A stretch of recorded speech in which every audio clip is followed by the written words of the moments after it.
In January, a puppy wandered onto the property of Mr. Amos Lacy and his wife Mamie and their daughter Doris. Icicles hung 3 feet or more on the eaves of the houses. Snow drifts swallowed up automobiles, and birds were so fluffed up they looked comic.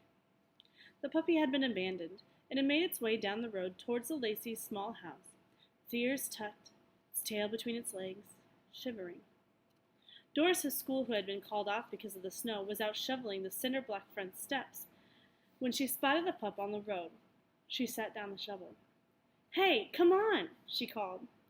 The puppy stopped on the road, wagging its tail timidly, trembling with shyness and cold. Doris trudged through the yard, went up the shoveled drive, and met the dog. "Come on, Pooch." "Where did that come from?" Mrs. Lacy asked as soon as Doris put the dog down in the kitchen. Mr. Lacy was at the table cleaning his fingernails with his pocket knife. The snow was keeping him from his job at the warehouse. "I don't know where it came from," he said mildly, "but I know for sure where it's going." Doris hugged the puppy hard against her. She said nothing. Because the roads would be too bad for travel for many days, Mr. Lacy couldn't get out to take the puppy to the pound in the city right away. He agreed to let it sleep in the basement while Mrs. Lacy grudgingly let Doris feed its table scraps. The woman was sensitive about throwing food away. By the looks of it, Doris figured the puppy was about 6 months old, on its way to being a big dog. She thought it might have been some shepherd in it. 4 days passed and the puppy did not complain. It never cried in the night or howled in the wind. It didn't tear up everything in the basement. It wouldn't even follow Doris up the basement stairs unless it was invited. It was a good dog.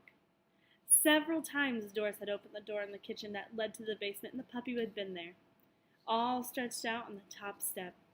Doris knew it wanted some company and that it had lain against the door, listening to the talk in the kitchen, smelling the food, being part of things as it wagged its tail, eyes all sleepy, when she found it there. Even after a week had gone by, Doris didn't name the dog. She knew the parents wouldn't let it keep it, that her father had made so little money for the pets were out of the question, and that the pup would definitely go to the pound when the weather cleared. Still, she tried talking to them about the dog at dinner one night. "She's a good dog, isn't she?" Doris said, hoping one of them would agree with her. Her parents glanced at each other and went on eating.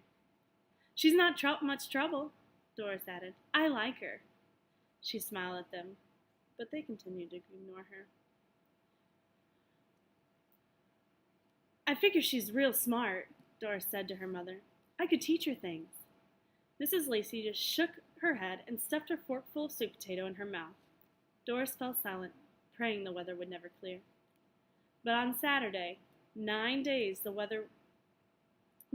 the dog had arrived, the sun was shining and the roads were plowed. Mr. Lacy opened up the trunk of his car and came into the house. Doris was sitting alone in the living room, hugging a pillow and rocking back and forth on the edge of her chair. She was trying not to cry, but she was not strong enough. Her face was wet and red. Her eyes were full of distress. Mrs. Lacy looked into the room from the doorway. "Mama," Doris said in a small voice. "Please?" Mrs. Lacy just shook her head. "You know we can't afford a dog, Doris. You try to act more grown up about this." Doris pressed her face into the pillow. Outside, she heard the trunk of the car slam shut. One of the doors opened and closed, and the old engine coughed and choked and finally started up. "Daddy," she whispered, "please?"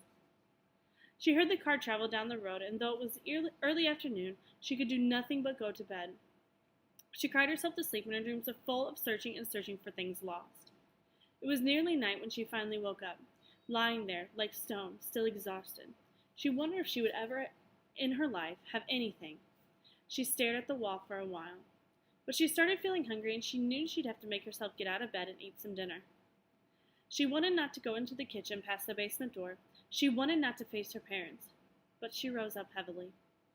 Her parents were sitting at the table, dinner over, drinking coffee. They looked at each other when she came in, but she kept her head down. No one spoke.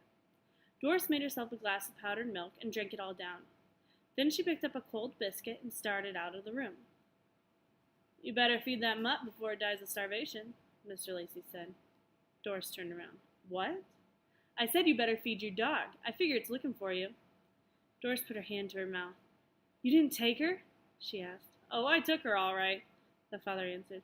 Worst looking place I've ever seen. 10 dogs to a cage. Smell was enough to knock you down. And they give an animal 6 days to live. Then they kill it with some kind of shot. Doris stared at her father.